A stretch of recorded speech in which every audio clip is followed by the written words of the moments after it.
Christmas Day, 2012, Acacia Prison, Western Australia.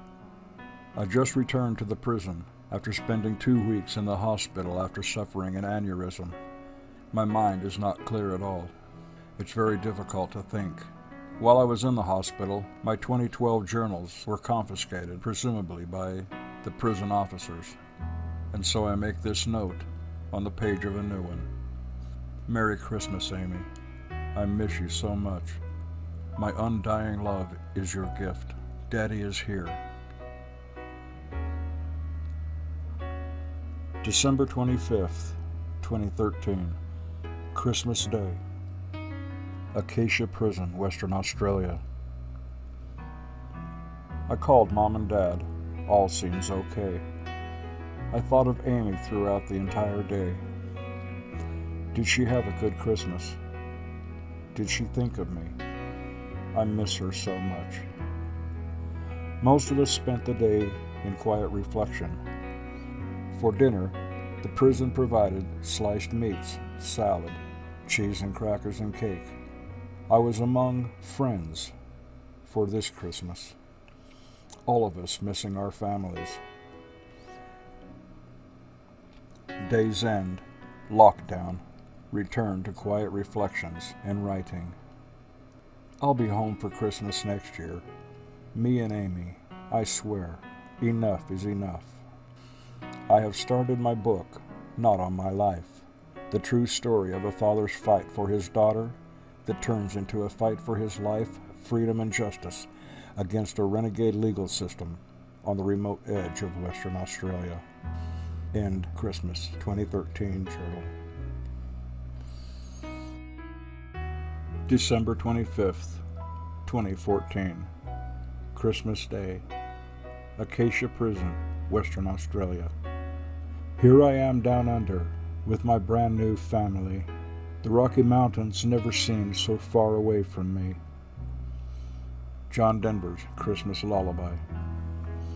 The first time I heard that song was my first Christmas in Australia with my brand new family. It had a huge impact on me emotionally, and I could swear it had been written about me, though John Denver had written it some years prior, after his own experience with a love and marriage to an Australian woman. Today, I wake up in prison, having coffee with mates in the same boat. We are a family of sorts, and the song is still relevant in its own way. But God, how I miss Amy and my family. I wonder, or imagine, Amy waking up to Christmas morning, to her gifts and all, and how I wish I could be there as I had for the first 10 Christmases with her. Does she even think of me now, 4 years on since I last saw her? I think of her always, but I don't let my thoughts go too deep. My heart can't take it. As deeply as I miss her and yearn to have her back in my life, I think also of those whose child is never coming back again for Christmas or any other day. How much deeper, permanent, their heartbreak must be. At least for me, I know my daughter is out there, somewhere, even if not in my life at the moment. And I allow myself to hurt for those mothers and fathers whose child is passed too soon from this life, like the children of my sister. It keeps me humble.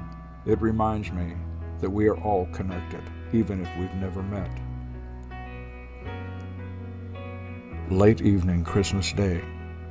Both lunch and dinner, provided by Serco, was amazing for prison, oddly enough, and not shy of what I would have had with my family and friends on the outside.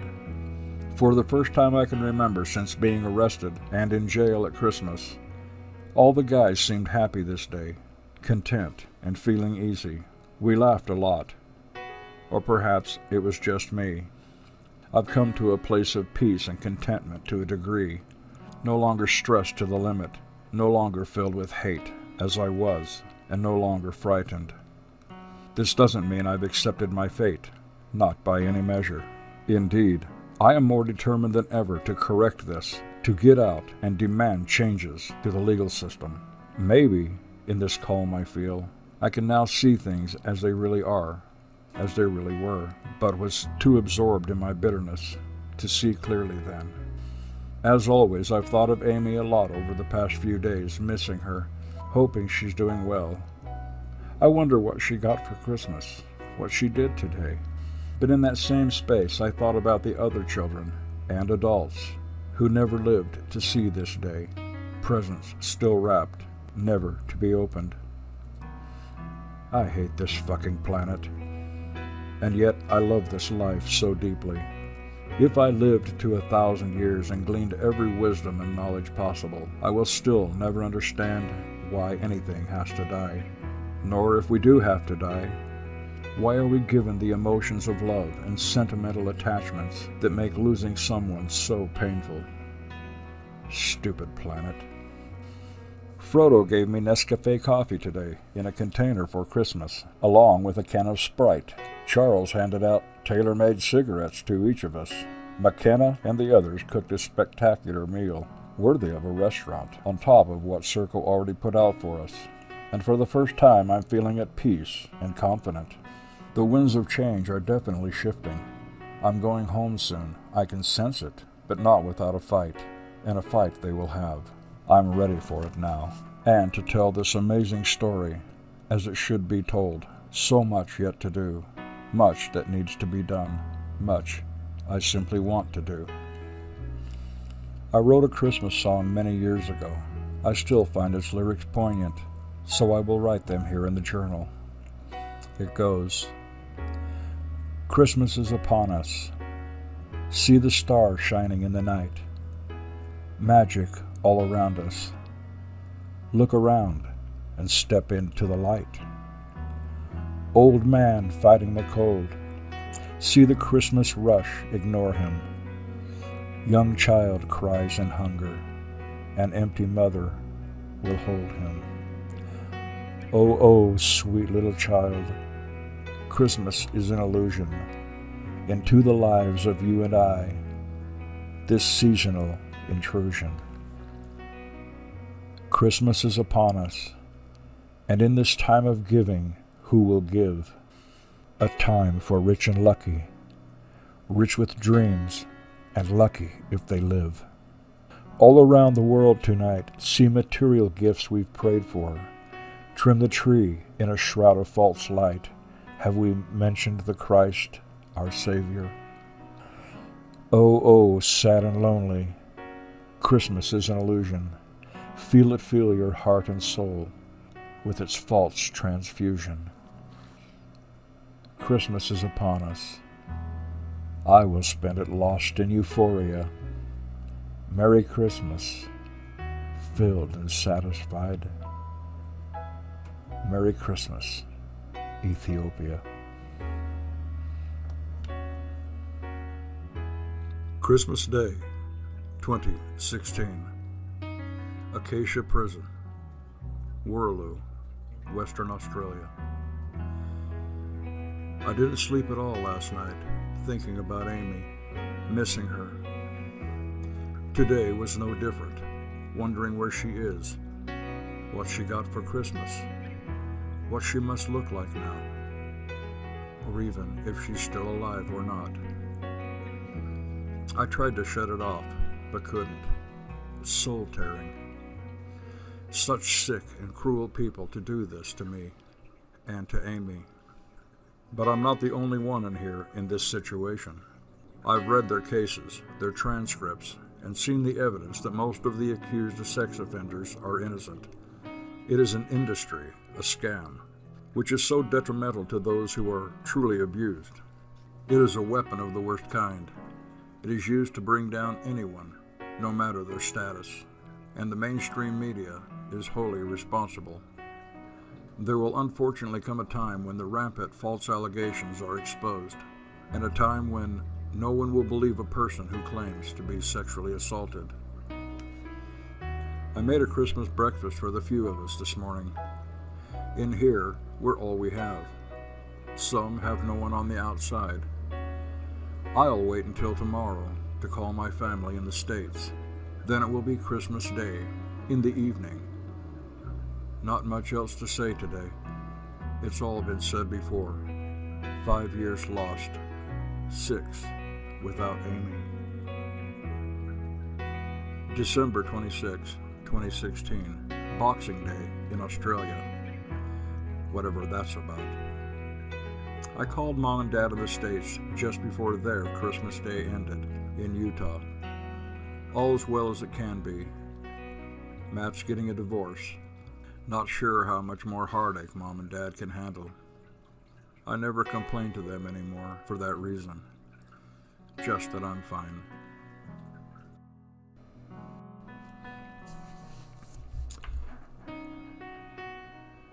That ends the Christmas Journal entries. The journal for 2017 has been misplaced or perhaps lost. On December 31st, 2017, I was at last released from Acacia Prison and deported to the United States, landing in my hometown of Salt Lake City on New Year's Day, 2018. My heart shattered for being forced to leave my precious daughter Amy behind and the amazing country I had so grown to love. The entire 24-hour flight was comprised of memories, flashes of moments. From my first arriving in Australia in 1999, the Aussie woman I loved and whom I would marry, the birth of my daughter, the sights, the scent, and culture I had embraced, landing in the cold, snowy, gray landscape of my home. I felt as Dorothy must have felt upon returning home from the land of Oz. Was it all just a dream? A taxi drove me and my few belongings from the airport to a small hotel in downtown Salt Lake City, where I intended to stay for 7 days in order to reassimilate back in my home country after nearly 20 years in Australia. I am still at that same hotel, recording this now, 4 years later, on Christmas Eve, 2021. Why I am still here is another story altogether, but a story and a hotel with an intimate but strange connection directly to Australia. I know that God sent me here, indeed, that God is real, and did not abandon me in my darkest despair, even when I had cursed him in anger and heartache. I know now he was teaching me. And equally, this strange but magical hotel, whose small staff had nurtured my health and provided food and friendship after becoming so weak in prison, also taught me one aspect I needed most for the times yet to come: courage. This Christmas 2021, the country I loved so much, my daughter's country, Australia, is in lockdown, based on a vicious lie, as had once occurred to me in that very land 11 years ago.